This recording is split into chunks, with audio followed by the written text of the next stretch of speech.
Hello મિત્રો, નમસ્કાર। આજે હું તમને જે કહેવા જઈ રહ્યો છું તે એક સત્ય ઘટના છે। અમારા જ બાજુના ગામમાં એક પરિવારમાં માતા પિતા પોતાના દીકરા સાથે રહે છે। દીકરાનું નામ છે રાહુલ અને દીકરાની ઉંમર કેવળ 22 વર્ષ। રાહુલના પિતા ખેતી કરે છે અને માતા ઘરનું કામ કરીને ખેતીમાં મદદ કરે છે। રાહુલ પણ જેટલી બને તેટલી પિતાને ખેતીમાં મદદ કરે છે।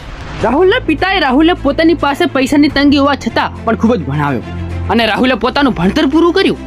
પરંતુ આ રાહુલ ઘણા બધા પ્રયાસો કરવા છતાં પણ કોઈ કામમાં સફળ ન થયો। રાહુલે ખૂબ જ જગ્યાએ પ્રાઇવેટ નોકરી કરી, પરંતુ રાહુલના પિતાને આ પસંદ ન હતું અને તે દરરોજ રાહુલને મેણા મારતા અને મન ફાવે તેમ બોલતા। તે કહેતા કે તું આ દુનિયામાં આવે શા માટે છે? તું કાંઈ જ નહીં કરી શકે। આના કરતાં તારો જન્મ ન થયો હોત તો સારું હતું। આમ રાહુલના પિતા રાહુલને આડે દિવસે બોલતા। રાહુલ પણ આ બધું સાંભળતો અને જ્યારે એકલો પડે ત્યારે ખૂબ જ રડતો। હવે સાંભળજો આગળ શું થાય છે। આ કોઈ ઘડેલી વાર્તા નથી, આ એક સત્ય ઘટના છે। એક દિવસ રાહુલનું રિઝલ્ટ આવ્યું। તેણે કોન્સ્ટેબલમાં પરીક્ષા આપી હતી અને રાહુલ તેમાં પણ ફેલ થયો। ત્યારે તેના પિતા ખૂબ જ ગુસ્સે થયા અને તેને મન ફાવે તેમ બોલ્યા, ખૂબ જ મેણા માર્યા અને એમ કહ્યું કે જા અહીંથી જતો રહે અને ક્યાંક જઈને મરી જા।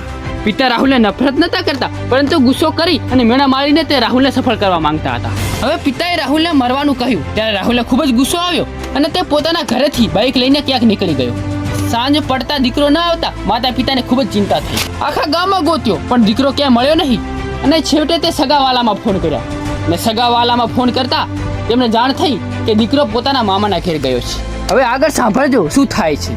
રાહુલ તેના મામાને ઘર 2 દિવસ રહ્યો અને હવે 2 દિવસ પછી ત્યાંથી પાછો ઘર જવાનું કહીને નીકળી ગયો અને ઘર આવતી વખતે તેના મનમાં ખૂબ જ ખોટા વિચારો આવ્યા કે હું કંઈ જ નહીં કરી શકું, હું આ દુનિયામાં ખોટો આવ્યો છું, મારાથી કંઈ જ નહીં થાય। અને તેના પિતાના મેણા યાદ આવ્યા। તેના પિતાએ ઘરથી નીકળતા પહેલા એમ કહ્યું હતું કે જા તું ક્યાંક જઈને મરી જા, અને તેને તે યાદ આવે છે। હવે આ રાહુલ આ બધા વિચારોમાં પોતાનું માનસિક સંતુલન ખોઈ બેસે છે અને રાહુલ અમારા જ ગામમાં એક ખેતરના લીમડે ટૂંપો ખાઈને પોતાનું જીવન ટૂંકાવે છે।